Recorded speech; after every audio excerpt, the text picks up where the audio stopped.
नमस्कार विद्यार्थी मित्रांनो, आजच्या या सेशन मध्ये आपण सुरक्षा झडप सिद्धांत म्हणजे सेफ्टी वॉल थेअरी यावर या ठिकाणी काम करायचं आहे। लक्षात घ्या, 28 डिसेंबर सन 1885 रोजी मुंबईच्या गोकुळदास तेजपाल संस्कृत पाठशाला इथं भारतीय राष्ट्रीय काँग्रेसची स्थापना झाली। भारतीय राष्ट्रीय काँग्रेसची स्थापना कोण्या एका भारतीय व्यक्तीकडनं झाली नव्हती, तर ती स्थापना ॲलन ह्यूम नावाच्या एका इंग्रज अधिकाऱ्याच्या द्वारे स्थापन झाली होती। ॲलन ह्यूमचा थोडासा राजकीय इतिहास जर आपण या ठिकाणी पाहिला तर ॲलन ह्यूम हा ईस्ट इंडिया कंपनीमध्ये एका बड्या पदावर काम करणारा एक नोकरदार होता। 1857च्या विद्रोहावेळी हा इटावा जिल्हा न्यायालयाचा न्यायाधीश होता।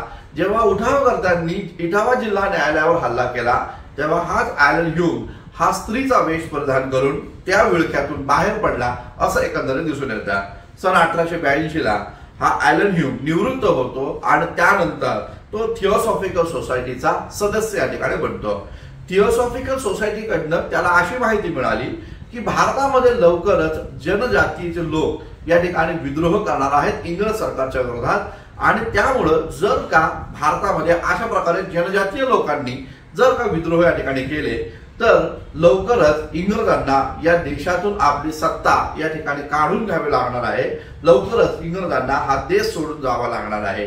अशा प्रकारच्या बातम्या ॲलन ह्यूमला जेव्हा या ठिकाणी मिळाल्या तेव्हा त्यानं तत्कालीन भारताचे व्हाईसरॉय लॉर्ड डफरिन यांच्या संगतीनं एक अत्यंत महत्त्वपूर्ण संघटना स्थापन केली, ज्या संघटनेचं नाव होतं Indian National Union. Indian National युनियनचा सर्वेसर्वा असणारा ॲलन ह्यूम यानं भारतातल्या प्रमुख विद्यापीठामध्ये शिकणाऱ्या विद्यार्थ्यांना म्हणजेच पदवीधरांना या ठिकाणी पत्र पाठवलं। कलकत्ता, त्याचबरोबर मुंबई आणि मद्रास विद्यापीठातल्या पदवीधरांना पत्र पाठवून त्यावेळेस त्याचं अधिवेशन जे आहे हे मुंबईतल्या गोकुळदास तेजपाल संस्कृत पाठशाळेमध्ये घेतलं आणि तिथंच या ठिकाणी या इंडियन नॅशनल युनियनचं रूपांतर इंडियन नॅशनल काँग्रेसमध्ये झाले। अर्थातच भारतीय राष्ट्रीय काँग्रेसची स्थापना याच संस्कृत पाठशाळेमध्ये झाली असं एकंदरीत या ठिकाणी दिसून येतं। लक्षात घ्या, भारतीय राष्ट्रीय काँग्रेसची स्थापना ज्या वर्षी या ठिकाणी झाली किंवा ज्या दिवशी या ठिकाणी झाली त्यावेळेस पहिल्या काँग्रेस अधिवेशनाचा अध्यक्ष हे या ठिकाणी WC बॅनर्जी म्हणजेच उमेशचंद्र बॅनर्जी यांना करण्यात आलं, जे एक बंगाली बाबू होते ज्यांनी ख्रिश्चन धर्म स्वीकारला होता आणि नखशिखांत इंग्रज म्हणून त्यांची समाजामध्ये ओळख होती। त्यांनी भारतीय राष्ट्रीय काँग्रेसचा उद्देश काय आहे तो सांगितला आणि इंग्रज सरकारकडे एकूण 9 प्रस्ताव या ठिकाणी मांडले। या 9 प्रस्तावामधला एक प्रस्ताव असा होता की इंग्रजांचं राज्य हे कायम टिकावं असं आम्हाला वाटत आहे, या प्रकारचा मुद्दा इथे या ठिकाणी त्यांनी उपस्थित केला असं एकंदरीत दिसून येतं। म्हणजेच काँग्रेसच्या स्थापनेमध्ये जे काही 9 प्रस्ताव या ठिकाणी मांडले इंग्रज सरकारपुढे, त्यामध्ये एक अत्यंत महत्त्वपूर्ण प्रस्ताव की इंग्रजांचं सत्ता, इंग्रजांचं राज्य या देशामध्ये टिकावं असं आम्हाला या ठिकाणी वाटत आहे। या प्रकारची जी भूमिका WC बॅनर्जी यांनी तिथं मांडली त्याचमुळे खऱ्या अर्थानं वाद हा या ठिकाणी निर्माण झाला आणि खरंच भारतीय राष्ट्रीय काँग्रेसची स्थापना देशातून इंग्रजांना हद्दपार करण्यासाठी झाली आहे का, की या देशामध्ये इंग्रजांचं राज्य चिरकाल टिकावं यासाठी झालेली आहे। या सगळ्या मुद्द्यांना मोठ्या प्रमाणात वाद निर्माण या सर्व मुद्द्यांना तोंड फुटलं असं एकंदरीत दिसून येतं। लक्षात घ्या, सर्वप्रथम जे काँग्रेस अधिवेशनाचे अध्यक्ष होते WC बॅनर्जी यांनीच सन 1898 ला एक गौप्यस्फोट या ठिकाणी केला। गौप्यस्फोट असा होता की त्या काळामध्ये लॉर्ड कर्झनची कालखंड या ठिकाणी सुरू झालेला होता।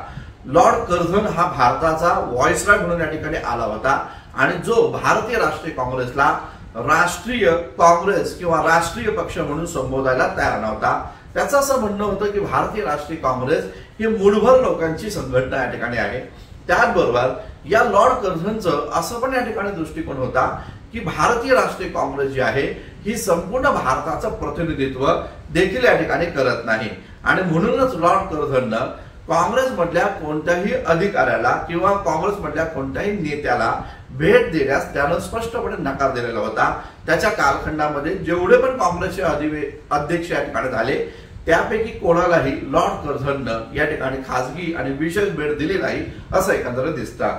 साहजिकच लॉर्ड कर्झनचा काँग्रेस प्रति पाहण्याचा दृष्टिकोन हा नकारात्मक होता आणि म्हणून डब्ल्यू.सी. बॅनर्जी यानं सन 1898च्या काँग्रेस अधिवेशनाच्या स्टेजवरनं भूमिका या ठिकाणी मांडली, गौप्यस्फोट या ठिकाणी केला आणि त्यामध्ये तो असं म्हणतो या ठिकाणी भारतीय राष्ट्रीय काँग्रेसची स्थापना इंग्रजांचं राज्य नष्ट करणं हा त्या काँग्रेसचा उद्देश नाही, तर इंग्रजांचं राज्य या देशामध्ये टिकावं, ते कायमस्वरूपी राहावं यासाठी भारतीय राष्ट्रीय काँग्रेसची स्थापना करण्यात आलेली आहे, अशा प्रकारची भूमिका सर्वप्रथम जर कोणी मांडली असेल तर ते डब्ल्यू.सी. बॅनर्जी म्हणजे उमेशचंद्र बॅनर्जी यांनीच या ठिकाणी मांडलेली आहे असं एकंदर दिसतं. परिणामी काँग्रेसच्या स्थापनेच्या या सुरक्षा झडप सिद्धांताला आणखी बळकटी या ठिकाणी मिळाली, कारण काँग्रेसच्या पहिल्या अधिवेशनाच्या अध्यक्षानं अशा प्रकारचा गौप्यस्फोट इथे या ठिकाणी केला होता.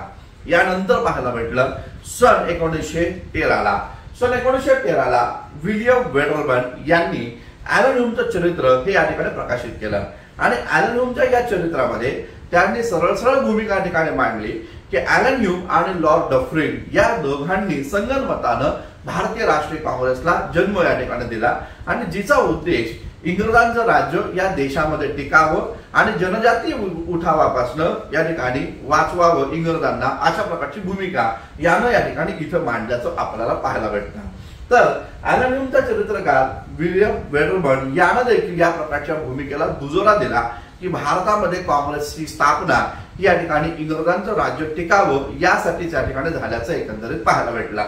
लक्षात घ्या, भारतीय राष्ट्रीय काँग्रेसच्या सुरुवातीपासूनच्या संपूर्ण अधिवेशनांचा जर आपण अभ्यास केला तर आपल्याला असं दिसून येतं की काँग्रेसमध्ये सुरुवातीपासून दोन महत्वपूर्ण गट कार्यरत होते. एक होता मवाळांचा गट, दुसरा होता जहालांचा गट.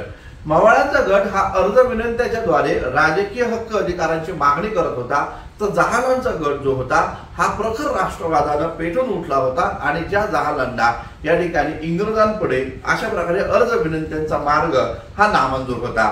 स्वराज्य, स्वदेशी आणि त्याचबरोबर बहिष्काराच्या माध्यमातून आपल्या हक्क अधिकार इंग्रजांकडून आपण हिरावून घेतलं पाहिजे, अशा प्रकारचा दृष्टिकोन हे या ठिकाणी लालवाल पाल यांनी अर्थात जहालांनी ठेवल्याचं एकंदरीत दिसतं. या लालवाल पाल या जोडगोळीतलेच महत्वपूर्ण राष्ट्रीय पुढारी ते म्हणजे लाला लजपत राय. लाला लजपत राय सन 1916ला एक अत्यंत महत्वपूर्ण भूमिका या ठिकाणी घेऊन येतात. 1916ला लाला लजपत राय पुन्हा तीच भूमिका या ठिकाणी मांडतात की काँग्रेसची स्थापना ही एका इंग्रज अधिकाऱ्याने केली आणि या काँग्रेसचा उद्देश हा देशातून इंग्रजांना हद्दपार करणं या ठिकाणी नाही, या देशामध्ये जे पण काही इंग्रज आहे त्यांच्या वतीनं या ठिकाणी भारतीय राष्ट्रीय काँग्रेसचे पुढारी अर्ज विनंतीच्या द्वारे इंग्रजांचं राज्य या देशात भक्कम करण्याचा प्रयत्न या ठिकाणी करत आहे, अशा प्रकारची भूमिका लाला लजपत राय सन 1916च्या दरम्यान मांडताना आपल्याला एकंदरीत दिसून येतात. लाला लजपत राय यांचा दृष्टिकोन सरळ या ठिकाणी होता, तो म्हणजे काँग्रेसमध्ये असणाऱ्या मवाळमतवाद्यांना टार्गेट करणं. मवाळमतवाद्यांच्या हातामध्ये काँग्रेसच्या ज्या काही सत्ता होती ती सत्ता हिरावून घेऊन ती सत्ता या ठिकाणी जहालांच्या हातामध्ये यावी, अशा प्रकारचा प्रयत्न करणारी एक महत्वपूर्ण भूमिका लाला लजपत राय 1916च्या दरम्यान या ठिकाणी मांडताना आपल्याला एकंदरीत दिसून येतात. तर यांनी देखील सुरक्षा झडप नीतीला या ठिकाणी बळकटी दिलेली आहे असं एकंदरीत पाहायला भेटतं. यानंतर आपल्याला पाहायला भेटल ते म्हणजे रजनी पाल्म दत्ता. रजनी पाल्म दत्ता कोण नेमके होते, तर हे एक साम्यवादी कम्युनिस्ट विचाराचे एक विचारवंत आपल्याला पाहायला भेटतात. दत्त ब्रँडले करार हा खूप जास्त प्रसिद्ध या ठिकाणी आहे, आपल्या सर्वांना माहिती आहे. या रजनी पाल्म दत्त यांनी 1940ला इंडिया टुडे नावाचा एक ग्रंथ लिहिला आणि या ग्रंथामध्ये संपूर्ण ब्रिटिश राजवटीची या ठिकाणी त्यांनी समीक्षा केली. 1885ला या ब्रिटिशांच्या राजवटीतच या ठिकाणी जी भारतीय राष्ट्रीय काँग्रेसची स्थापना झाली, त्या भारतीय राष्ट्रीय काँग्रेसची स्थापनेला यांनी या ठिकाणी विरोध केला आणि यांनी भूमिका अशी मांडली की इंग्रजांची भांडवलशाही व्यवस्था या देशामध्ये चिरकाल टिकावी यासाठीच इंग्रजांनीच पुढे होऊन भारतीय राष्ट्रीय काँग्रेसची स्थापना केली.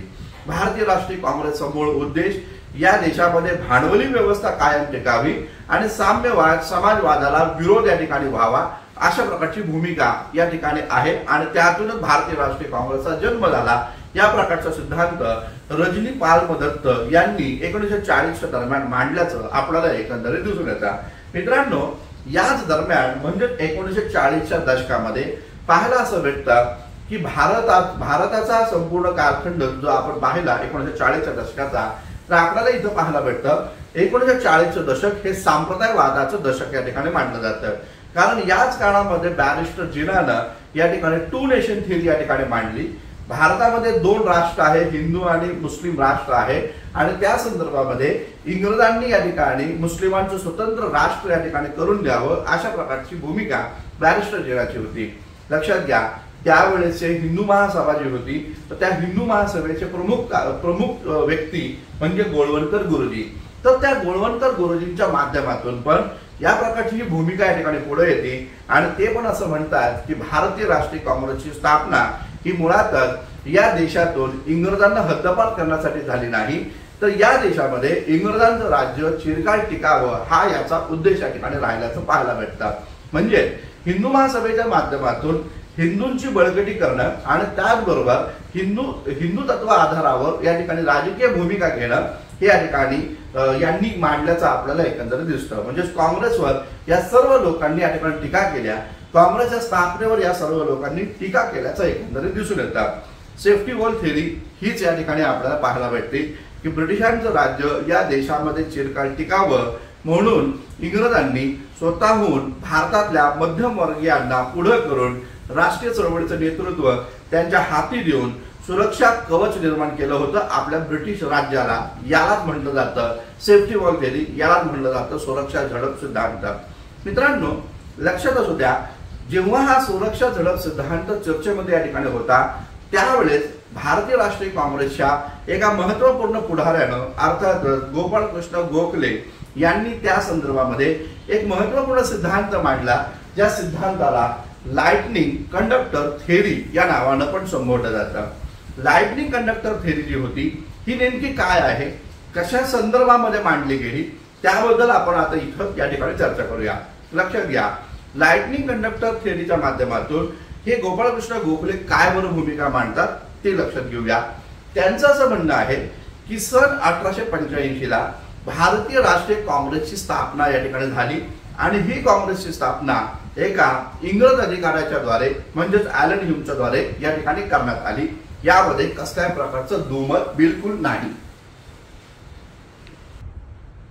परंतु काँग्रेसची स्थापना ही या ठिकाणी ॲलन ह्यूमनं या देशामध्ये इंग्रजांचं राज्य चिरकाल टिकावं यासाठी जी केली आहे असा जो आरोप काँग्रेसवर आणि ॲलन ह्यूमवर केला जातो त्याला यांनी मात्र विरोध केल्याचं आपल्याला एकंदरीत पाहायला भेटतं। यांचं काय नेमकं म्हणणं होतं, त्यांचं असं म्हणणं राहिलं, गोपाळकृष्ण गोखले असं या ठिकाणी म्हणतात की भारतामध्ये त्या काळामध्ये राष्ट्रवाद निर्माण झालेला होता, आणि या राष्ट्रवादामध्ये या ठिकाणी अखिल भारतीय स्तरावर आपलं म्हणजे भारतीयांचं एक राजकीय संघटन निर्माण करावं असा भारतीयांना या ठिकाणी तो विचार पडलेला होता। दिसून असं येतं की सुरेंद्रनाथ बॅनर्जींनी तशा प्रकारचा प्रयत्न देखील केला होता। सन 1883 रोजी सुरेंद्रनाथ बॅनर्जी यांनी इंडियन असोसिएशन नावाच्या संघटनेच्या माध्यमातून अखिल भारतीय स्तरावर एक संघटन जन्माला आणलं, ज्याचं नाव इंडियन नॅशनल कॉन्फरन्स असं ठेवलं, आणि या इंडियन नॅशनल कॉन्फरन्सनं एकूण 2 अधिवेशनं या ठिकाणी घेतली, 1883 ला आणि 1885 ला, जी अधिवेशनं अखिल भारतीय स्तरावर या ठिकाणी होती। लक्षात घ्या, सुरेंद्रनाथ बॅनर्जी म्हणजे एका भारतीय व्यक्तीच्या माध्यमातून जर भारतीय लोक संघटित झाले असते आणि अखिल भारतीय स्तरावर एक राजकीय पक्ष जर भारतामध्ये त्या काळामध्ये स्थापन झाला असता तर हे इंग्रजांना या ठिकाणी मोठा शोभ या ठिकाणी होता, आणि म्हणून मग इंग्रजांनी नुकतंच 1857 सारखा विद्रोह मोडून काढला होता। इंग्रजांनी नुकतंच वासुदेव बळवंत फडकेंचं बंड देखील या ठिकाणी मोडून काढलं होतं, आणि आता जर अखिल भारतीय स्तरावर भारतीय राष्ट्रीय लोक किंवा भारतीय लोक जर राष्ट्रीय पातळीवर संघटित होत असतील तर इंग्रज त्या प्रकारचं संघटन आपल्या दबाव तंत्राच्या आधारावर सहजरित्या या ठिकाणी संपुष्टात आणू शकत होते, आणि म्हणून मग इंग्रजांच्या या प्रकारचं इंग्रजांचा जो भारतीय राष्ट्रीय चळवळीवरचा जो प्रहार होता तो कमी करण्याच्या दृष्टिकोनातून, तो या ठिकाणी सुरक्षित करण्याच्या दृष्टिकोनातून या ठिकाणी तत्कालीन भारतातल्या राष्ट्रीय पुढाऱ्यांनी ॲलन ह्यूमचा आधार या ठिकाणी घेऊन त्याच्याच संघटनेमध्ये सहभागी होण्यावर विशेष भर दिला असं एकंदरीत दिसतंय। ॲलन ह्यूम जो होता ॲलन ह्यूम हा स्वतः इंग्रज गोरा अधिकारी या ठिकाणी होता, आणि जर का आपण या इंग्रज अधिकाऱ्याच्या माध्यमातून निर्माण झालेल्या भारतीय राष्ट्रीय काँग्रेसमध्ये जर संघटित झालो तर आपल्याला एक प्रकारे या ठिकाणी सुरक्षा प्रदान होईल आणि इंग्रज सरकार या प्रकारचं जे संघटन जे नव्यानं निर्माण झालेलं आहे ते या ठिकाणी संपुष्टामध्ये आणणार नाही। भारतीय लोकांच्या राजकीय आणि आर्थिक मागण्या सहजरित्या ॲलन ह्यूम आणि त्याच्याशी संबंधित असणाऱ्या गोऱ्या इंग्रज अधिकाऱ्यांच्या माध्यमातून इंग्रज सरकारपर्यंत आपल्याला या ठिकाणी पोहोचवता येईल आणि इंग्रज सरकार देखील त्याची या ठिकाणी दखल या ठिकाणी घेतील।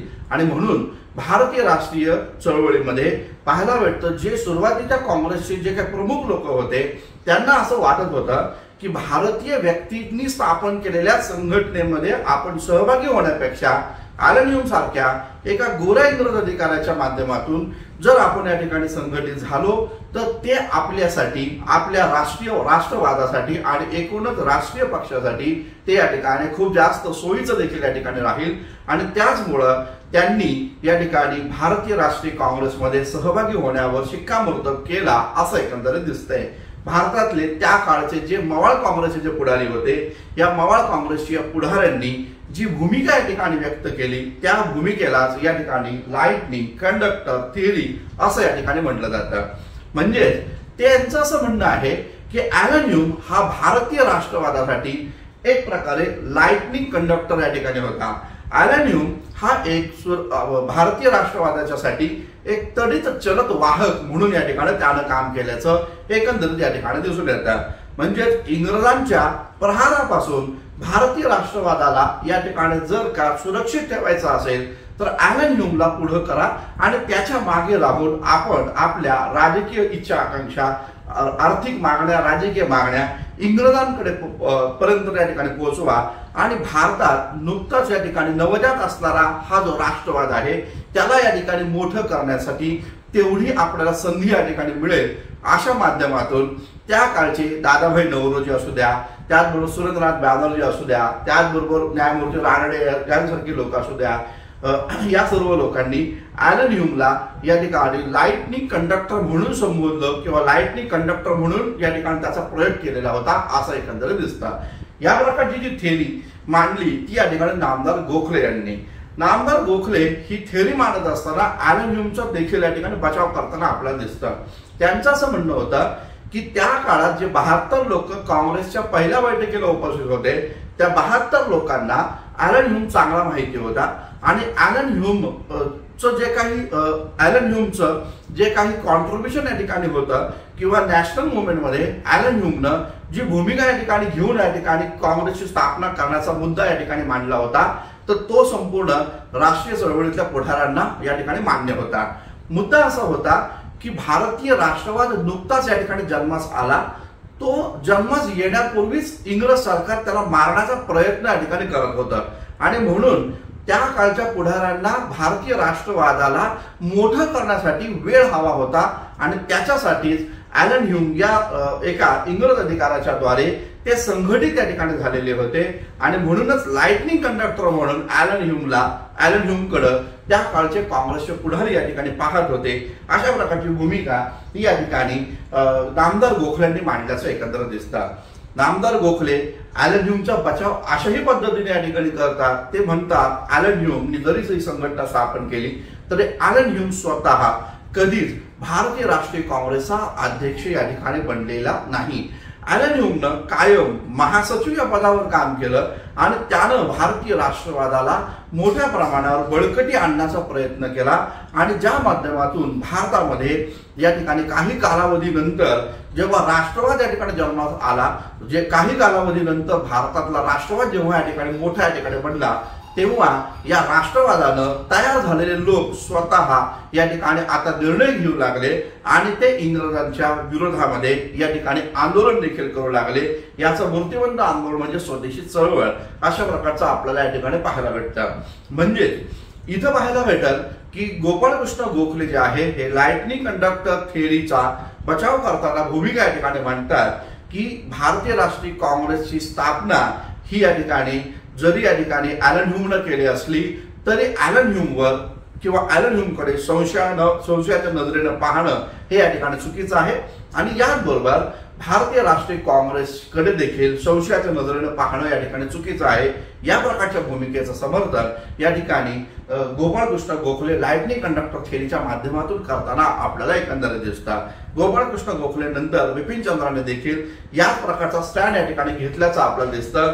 ते पण असं म्हणतात की त्या काळामध्ये जर भारतीय व्यक्तींनी स्थापन केलेल्या संघटनेमध्ये जर आपण सहभागी झालो असतो तर इंग्रज सरकार या प्रकारचं राजकीय संघटन लवकर मोडून टाकू शकत होते आणि त्यामुळं एका इंग्रज अधिकाऱ्याच्या पाठीशी उभं राहून आपण जर राष्ट्रीय चळवळ उभी केली तर ती राष्ट्रीय चळवळ इंग्रजांना सहजासहजी मोडकळीस आणता येणार नाही आणि भारतीयांच्या राजकीय आणि आर्थिक मागण्या देखील आपण ब्रिटिश पार्लमेंटमध्ये या ठिकाणी सहजरित्या या ठिकाणी पोहोचवू शकू।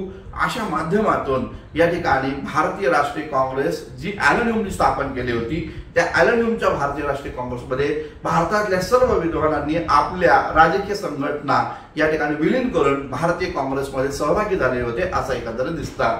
आणि हे पण नक्की आहे ॲलन ह्यूम हा कधीच भारतीय राष्ट्रीय काँग्रेसचा अध्यक्ष बनला नाही, तो महासचिव बनला आणि म्हणूनच राष्ट्रीय काँग्रेसचा एक रचनाकार म्हणून ॲलन ह्यूमला देखील या ठिकाणी संबोधलं जातं। त्याच ॲलन ह्यूमनं खऱ्या अर्थानं भारतीय राष्ट्रवाद जो होता त्या भारतीय राष्ट्रवादाला एक प्रकारे सुरक्षा प्राप्त करून देण्याचा प्रयत्न या ठिकाणी केल्याचं एकंदरीत दिसतं। त्याला पुढे करा, ॲलन ह्यूमला पुढे करा आणि त्याच्या मागे राहून आपण आपल्या मागण्या इंग्रज सरकार पुढे सादर करा, अशा प्रकारची जी थिअरी मवाळांची या ठिकाणी होती त्याच प्रकारच्या भूमिकेला लाइटनिंग कंडक्टर या नावानं संबोधलं गेलेलं आहे असं एकंदरीत या ठिकाणी पाहायला मिळतं। तर या प्रकारे या दोन महत्त्वपूर्ण भूमिका, ती एक म्हणजे सेफ्टी वॉल थेअरी आणि दुसरी लाइटनिंग कंडक्टर थेअरी, ही आपण या सेशनमध्ये या ठिकाणी पाहिली। थांबूया आपण। धन्यवाद। Thank you very much.